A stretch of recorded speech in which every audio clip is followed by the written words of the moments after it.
सदर जमहूरिया द्रौपदी मुर्मू ने नई दिल्ली में किसानों के हुकूक पर पहले आलमी सिंपोजियम का किया इफ्तिताह। प्रोग्राम में दुनिया भर के 59 ममालिक के नामवर साइंसदान और किसान हो रहे हैं शामिल।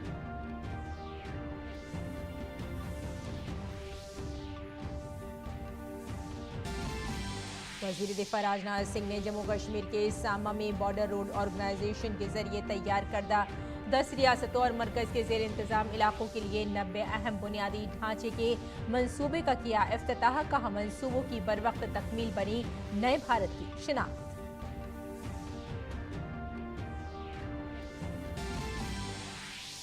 भारतीय जनता पार्टी का INDI इत्तेहाद पर सियासी हमला। बीजेपी लीडर रविशंकर प्रसाद ने कहा, सनातन धर्म की मुखालफत के लिए बना है यह अपोजिशन का इत्तेहाद।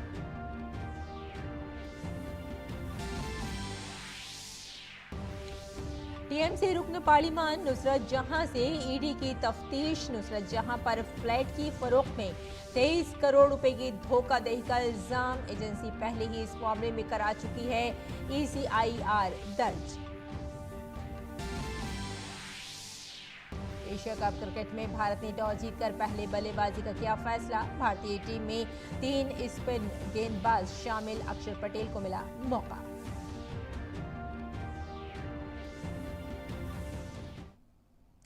आदाब नाज़रीन, खबरनामे में आपका इस्तकबाल है। मैं हूं आपके साथ रेशमा फारूकी। आइए तफसील से अब खबरों पर नजर डालते हैं।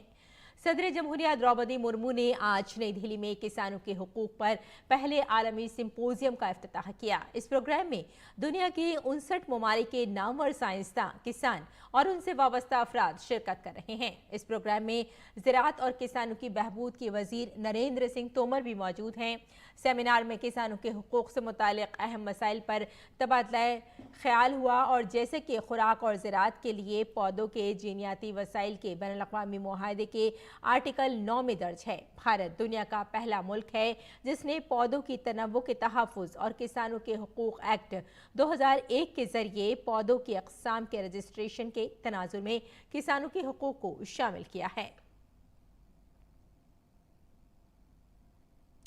किसानों के हुकूक पर आलमी सेमिनार से खिताब करते हुए सदर जमहूरिया द्रौपदी मुर्मू ने कहा कि किसान हमें ग़िज़ा फराहम करने वाले हैं। खुराक फराहम करने वालों के हुकूक का तहफ़्फ़ुज़ और उनके मुस्तक़बिल की फ़िक्र करना हमारा काम है। भारत नहीं, पूरा दुनिया में जो किसान होते हैं मानव संपदा को केवल नहीं, पशु संपदा को भी अन्न देते हैं और हम उसको अन्न लेके जो भी काम करते हैं। आज अन्न है इसीलिए ये तन है, ये तन है इसीलिए बहुत सारे काम करने के लिए हम मन बनाते हैं, चाहे और साइंस हो, चाहे और टेक्नोलॉजी हो, चाहे और फार्मर्स हो, कोई भी हो। इसीलिए अन्नदाता नमन होते हैं, नमस्य होते हैं। देश विदेश में सारा दुनिया में अन्नदाता शायद 70% है। उनके अधिकारियों को रक्षा करना, सुरक्षा करना और उनके भविष्य को के लिए चिंता करना हम सबका काम है। सदर जमहूरिया द्रौपदी मुर्मू आज गुजरात के 2 रोज़ा दौरे पर जाएंगी। वो बुध को गांधीनगर में कौमी ई-विधान एप्लीकेशन प्रोजेक्ट का इफ्तिताह करेंगी और गुजरात असेंबली के अराकीन से खिताब भी करेंगी। इसी दिन सदर जमहूरिया मुर्मू मरकजी वजारत सेहत की आयुष्मान भारत पहल का आगाज भी करेंगी।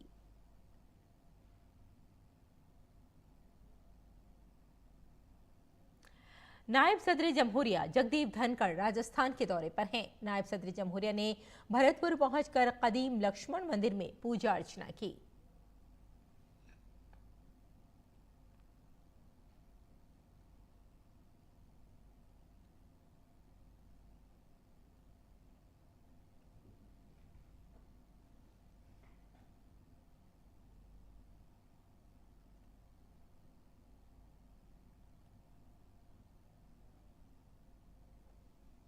वजीर दिफा राजनाथ सिंह आज जम्मू कश्मीर के दौरे पर हैं। जम्मू कश्मीर के लेफ्टिनेंट गवर्नर मनोज सिन्हा ने जम्मू हवाई अड्डे पर उनका इस्तकबाल किया।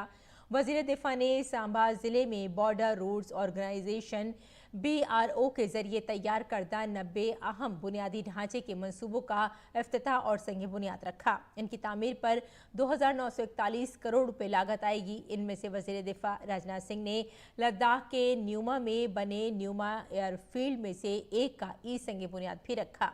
ये दुनिया का बुलंद तरीन हवाई अड्डा होगा। वज़ीर दिफा ने सांबा ज़िले में वैष्णा कोल्हापुर फूलपुर रोड पर तकरीबन 423 मीटर तवील जदीद तरीन दैविक पुल का इफ्तिताह किया। वज़ीर दिफा के जरिए इफ्तिताह किए गए प्रोजेक्टों में से 11 जम्मू कश्मीर में, 26 लद्दाख में, 36 अरुणाचल प्रदेश में, 5 मिजोरम में और 3 हिमाचल प्रदेश में हैं। वज़ीर दिफा नॉर्थ टेक सिंपोजियम 2023 में भी शिरकत करेंगे। जम्मू कश्मीर के अपने 2 रोज़ा दौरे के दौरान वज़ीर दिफा सरहदी इलाकों का भी दौरा करेंगे और सिक्योरिटी की सूरत हाल का जायजा लेंगे। दूसरी जानिब तरक्याती मंसूबों का इफ्तिताह करने के बाद वज़ीर दिफा राजनाथ सिंह ने मोदी हुकूमत के बॉर्डर रोड ऑर्गेनाइजेशन के मंसूबों को वक्त पर मुकम्मल करने के सियासी अज़्म का इजहार किया। आज 90 प्रोजेक्ट्स का इनाग्रेशन हो रहा है, जिसमें अनेक रोड्स, ब्रिजेज, रनवेज, हेलीपैड्स और टनल शामिल हैं। और मुझे ध्यान आता है कि एक समय था जब BRO के द्वारा किसी प्रोजेक्ट की शुरुआत की जाती थी तो सबसे पहले उस प्रोजेक्ट को शुरू होने में ही काफी लंबा समय लग जाता था, और यदि सौभाग्य से प्रोजेक्ट प्रारंभ में शुरू भी हो गया तो उसमें ऐसी कागजी अड़चनें भी आती थी कि उन्हें खत्म होने में एक बहुत लंबा समय लग जाता था। यानी BRO के प्रोजेक्ट्स का इनाग्रेशन लंबे अंतराल के बाद हुआ करता था। लेकिन अब तो मुझे आए दिन यह सुनने को मिल जाता है कि बॉर्डर रोड ऑर्गेनाइजेशन ने फला जगह पर प्रोजेक्ट की शुरुआत कर दी है, तो वही फला जगह पर प्रोजेक्ट कंप्लीट भी कर लिया है, यह जानकारी बराबर मिलती है। प्रोजेक्ट्स का इतनी तेजी से पूरा होना आप सभी कर्मयोगियों की मेहनत, लगन और हमारी सरकार की मोदी जी के नेतृत्व में जो पॉलिटिकल कमिटमेंट है, एक राजनीतिक जो प्रतिबद्धता है, उसका परिणाम मैं मानता हूं। आज 90 प्रोजेक्ट्स का इनाग्रेशन। और बॉर्डर रोड ऑर्गेनाइजेशन की तारीफ करते हुए वज़ीर दिफा ने यह भी कहा कि तंजीम सरहदों पर इंफ्रास्ट्रक्चर बनाकर मुल्क के भाई का किरदार अदा कर रही है। इंफ्रास्ट्रक्चर का निर्माण करके BRO ने आर्म्ड फोर्सेज के ब्रो की भूमिका निभाई है, ऐसा मैं मानता हूं। और जिस तरह से आप अपने कार्यों के माध्यम से सीमावर्ती इलाकों में इंफ्रास्ट्रक्चर डेवलपमेंट कर रहे हैं, वह भारत की सीमाओं को तो सुरक्षित बनाता ही है, साथ ही साथ इस क्षेत्र की सोशियो इकोनॉमिक डेवलपमेंट यानी सामाजिक आर्थिक विकास में भी अपनी बहुत ही महत्वपूर्ण भूमिका का निर्वाह कर रहा है। वज़ीर दिफा राजनाथ सिंह ने हिमालय को भारत की सलामती के लिए मुल्क का हकीकी मुहाफिज करार दिया। जनरल विंटर ने रशिया के लिए निभाई, मैं मानता हूं कि लगभग वही भूमिका हिमालय ने भी भारत के लिए निभाई है। हिमालय ने एक जनरल के रूप में हमेशा भारत की रक्षा की है। साथियों, अल्लामा इकबाल ने किसी समय लिखा था, आप सभी लोग इससे परिचित होंगे, कि पर्वत वो सबसे ऊंचा हमसाया आसमां का, वो संतरी हमारा वो पांचवा हमारा। पांचवा मतलब होता है पहरेदार। हिमालय को लेकर बिल्कुल यह उन्होंने सही लिखा था, ऐसा मैं मानता हूं। दूसरी जानिब मरकजी वजीर किरण रिजिजू ने आज के दिन को अरुणाचल प्रदेश के लिए एक अजीम दिन करार दिया। उन्होंने ट्वीट करके कहा, आज राजनाथ सिंह के बतौर वजीर दिफा नाइटव्यू टनल समेत 90 प्रोजेक्टों के इफ्तिताह का मौका अरुणाचल प्रदेश के लिए खास दिन है। आज बॉर्डर रोड ऑर्गेनाइजेशन के 90 तरक्याती मंसूबों में से 36 प्रोजेक्ट अरुणाचल प्रदेश से मुताल्लिक़ हैं। इसके लिए वज़ीर आज़म नरेंद्र मोदी का तहे दिल से शुक्रिया। शुमाल मशरक़ी भारत, इक़्तिसादी तरक्की और खुशहाली के लिए हमारे सरहदी बुनियादी ढांचे को मजबूत बनाने के लिए वज़ीर आज़म नरेंद्र मोदी का शुक्रिया। आगे बढ़ते हैं। इंडिया मिडल ईस्ट यूरोप इक़्तिसादी कॉरिडोर यानी IMEC कैसे, इसमें शामिल ममालिक के लिए किस तरह मुश्तरका तरक्की की अलामत बनेगा और इसके ज़रिए क्या फ़ायदा हासिल होगा, आइए जानते हैं इस रिपोर्ट में। भारत में मुनक्किदा G20 सरबराह इजलास कामयाबियों से पुर था, लेकिन इसके अलावा एक और कामयाबी भी हासिल हुई और वो है हिंदुस्तान मशरिक़ी वुस्ता यूरोप इक़्तिसादी राहदारी यानी IMEC का ऐलान। हिंदुस्तान, मशरिक़ी वुस्ता और यूरोप के दरमियान बुनियादी ढांचे की तरक्की के लिए सरमायाकारी को फरोग देना और इसके मुख्तलिफ जिहतों में राब्ते को बढ़ाना है, जो एक मशरिक़ी कॉरिडोर पर मुश्तमिल है। साथ ही ये IMEC को मजबूत बनाएगा, हिंदुस्तान को खलीजी इलाके से ये जोड़ेगा और एक शुमाली कॉरिडोर खलीजी खित्ते को यूरोप से जोड़ता है। इसमें रेलवे और शिप रेल ट्रांजिट नेटवर्क्स और रोड ट्रांसपोर्ट रूट्स यानी इक़्तिसादी कॉरिडोर मुश्तरका तरक्की की अलामत बनेंगे। हिंदुस्तान मशरिक़ी वुस्ता यूरोप इक़्तिसादी कॉरिडोर को 2 हिस्सों में बनाया जाएगा। पहला हिस्सा ईस्टर्न कॉरिडोर होगा जो हिंदुस्तान और मगरबी एशिया को जोड़ेगा। दूसरा हिस्सा नॉर्दर्न कॉरिडोर होगा जो मगरबी एशिया को यूरोप से जोड़ेगा। जनूब मशरिक़ी एशिया से यूरोप तक तिजारत में आसानी होगी। IMEC तकरीबन 6000 किलोमीटर तवील होगा, जिसमें 3500 किलोमीटर समुद्री रास्ता शामिल है। कॉरिडोर से हिंदुस्तान यूरोप तक सामान पहुंचाने में तकरीबन 40% वक्त बच जाएगा। फिलहाल हिंदुस्तान से किसी भी कार्गो को शिपिंग के जरिए जर्मनी पहुंचने में 36 दिन लगते हैं। इस रास्ते से 14 दिन की बचत होगी। यूरोप तक बराह रास्त रसाई के साथ दरामद बरामद हिंदुस्तान के लिए आसान और सस्ता हो जाएगा। ये रूट मुत्तहदा अरब अमारात, सऊदी अरब, उर्दून और इजराइल से मौजूदा मल्टी मॉडल ट्रांसपोर्टेशन के साथ साथ ट्रांजिट रेल नेटवर्क के साथ होगा। इसके लिए रेल और आबी रास्तों की नई तौसी की जाएगी।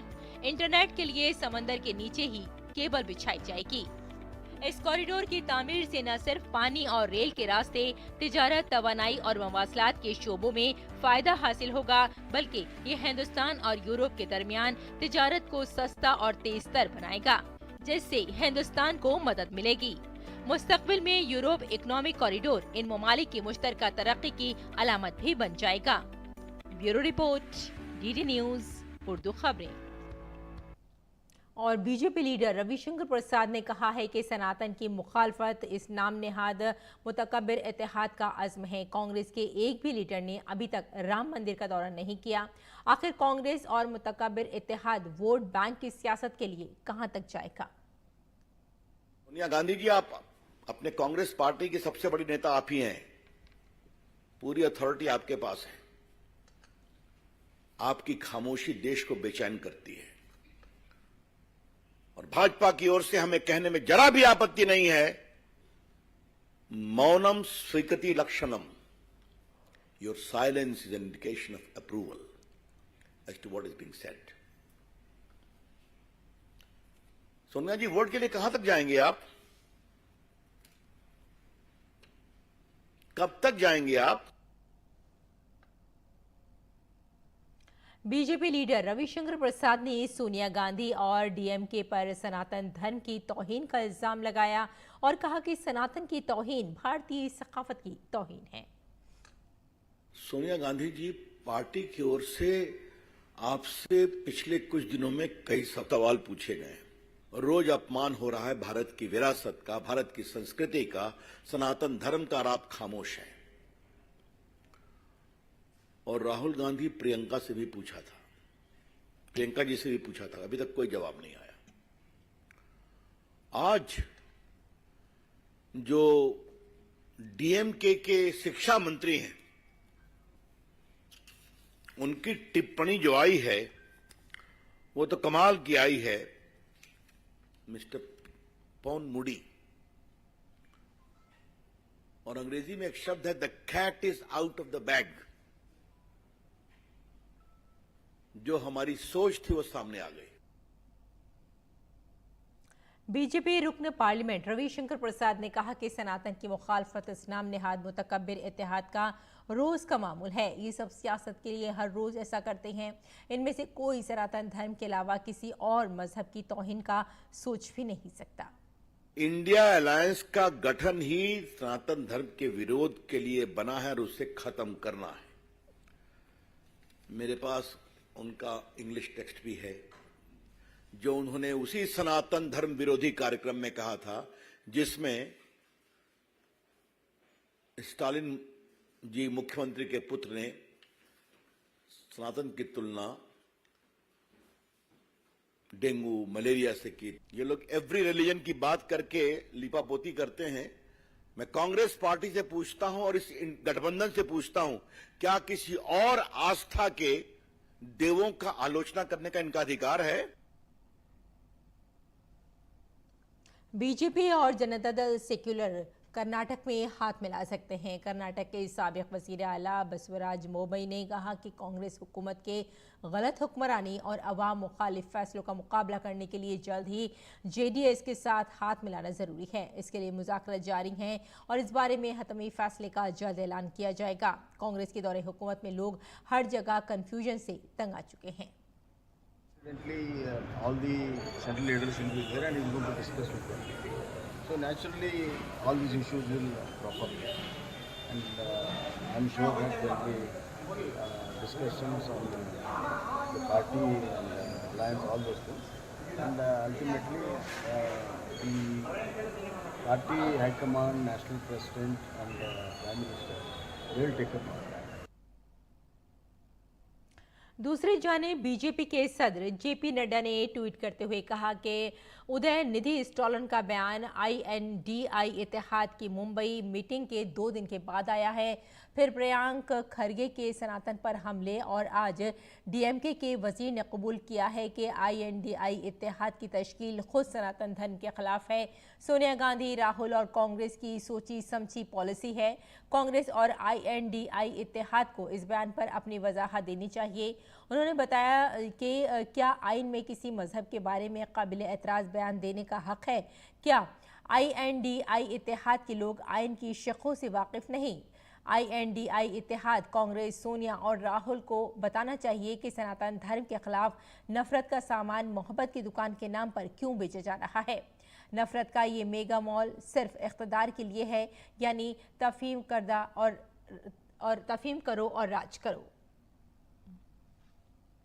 उत्तराखंड में तालीमी निज़ाम को मज़ीद बेहतर बनाने और मेयारी तालीम फराहम करने के लिए मरकज़ और रियासती हुकूमत मुश्तरका कोशिशें कर रही है। इसी सिलसिले में आज देहरादून में मरकज़ी वज़ीर तालीम धर्मेंद्र प्रधान ने रियासत के लिए महकमा तालीम से मुताल्लिक़ करोड़ों रुपए के मंसूबों का संग बुनियाद रखा और इफ्तिताह किया। इनमें विद्या समीक्षा केंद्र का इफ्तिताह किया गया। PM श्री विद्यालय और नेताजी सुभाष चंद्र बोस रिहायशी स्कूल का संग बुनियाद रखना शामिल है।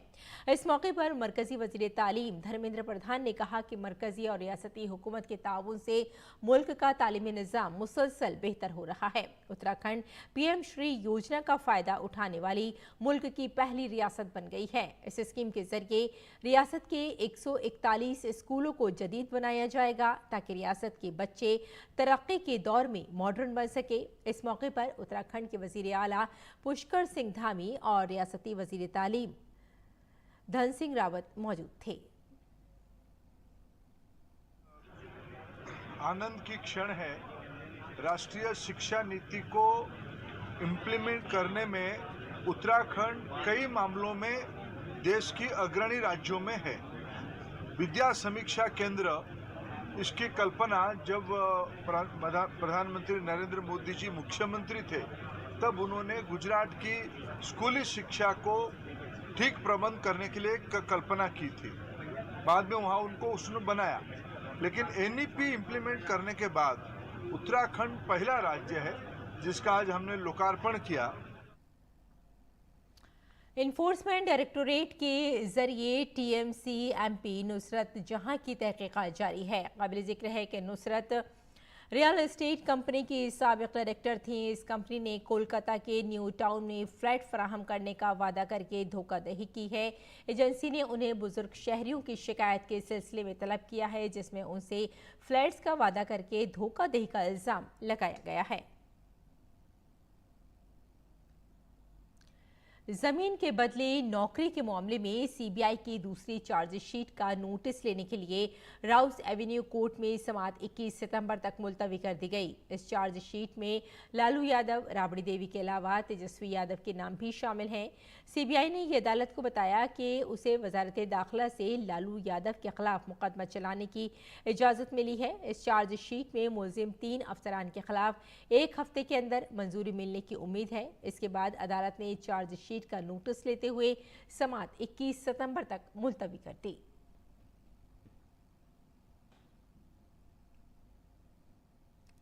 पाकिस्तान से 108 हिंदू पनाह गुज़ीनों को आज गुजरात में भारत की शहरियत दी गई। गुजरात के वज़ीर दाखिला हर्ष सांघवी ने उन्हें शहरियत दी। इस मौके पर अहमदाबाद के ज़िला कलेक्टर, अहमदाबाद के एमएलए, सिंधु अक़लियती मुहाजिर एसोसिएशन के सदर और अरकान और शहरियत हासिल करने वालों के अहले खाना मौजूद थे। अब तक अहमदाबाद डिस्ट्रिक्ट मजिस्ट्रेट ऑफिस की तरफ से पाकिस्तान से तकरीबन 1200 पनाह गुज़ीन हिंदुओं को भारतीय शहरियत दी गई है। 2016 और 2018 के गजट नोटिफिकेशन ने अहमदाबाद, गांधीनगर और कच्छ के जिला मजिस्ट्रेट को शहरियत एक्ट के तहत अफगानिस्तान, बांग्लादेश और पाकिस्तान से आने वाली अक़लियती बिरादरियों को भारतीय शहरियत देने का हुक्म दिया गया है।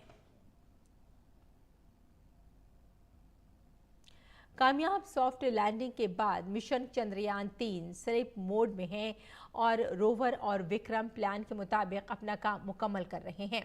इसरो के साइंसदान लैंडर और रोवर के जरिए जमा किए गए अहम डेटा का तज्जिया कर रहे हैं। इसरो के चेयरमैन एस सोमनाथ ने डीडी न्यूज से बात करते हुए कहा कि चांद पर सॉफ्ट लैंडिंग एक बड़ा चैलेंज था। The success of Chandrayaan 3 mission and the euphoria around it after the soft landing is yet to settle down, and ISRO is already busy with more missions and their hands are full. Now the Chandrayaan 3 has put India in a big league, and this is also watched by the scientific community across the world. I have with me none other than the man who put India on the moon, that is Dr. S. Somnath. Now that it is sinking now, it is settling down that India is on moon, the words still echo. So how relaxed are you now that the mission is in the sleep mode? For us, we are not relaxed or happy with what we achieved. We want more. Our dil mange more. I told my team that you must conceive new things that are possible with this if this craft comes to life after those 14-day long night on moon.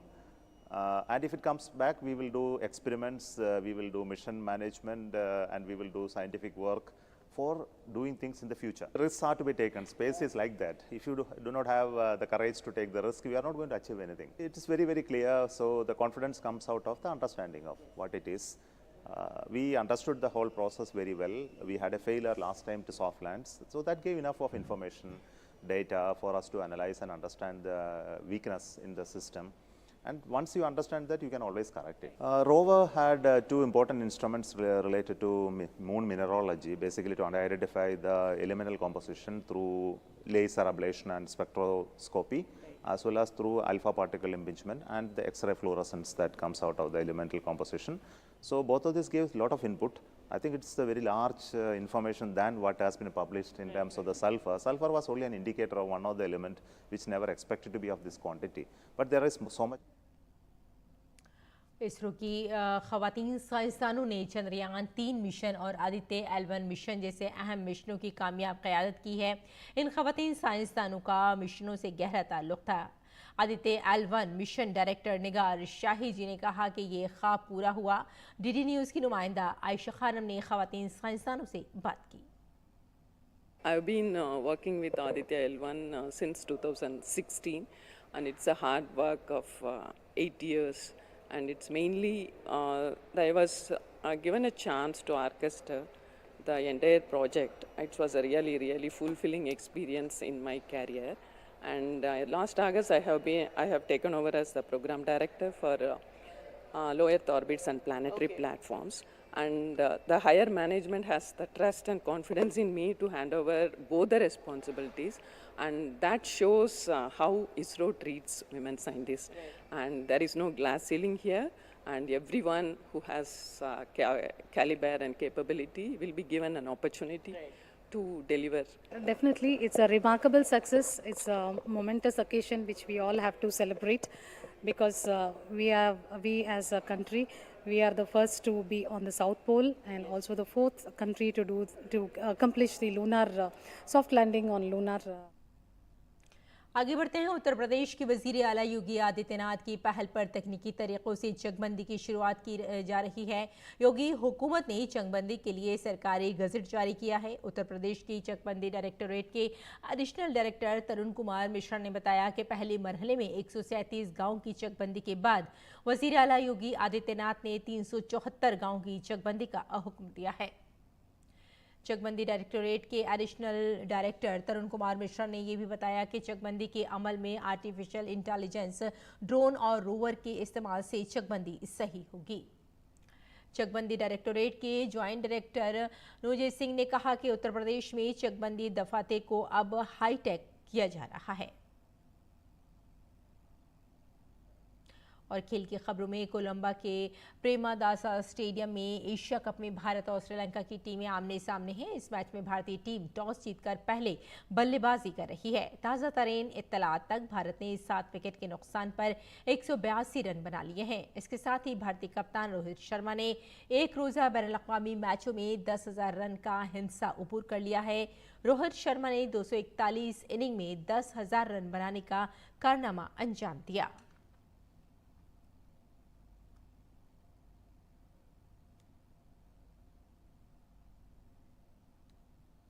तो नाज़रीन, खबरनामे में फिलहाल इतना ही। इजाज़त दें। आदाब।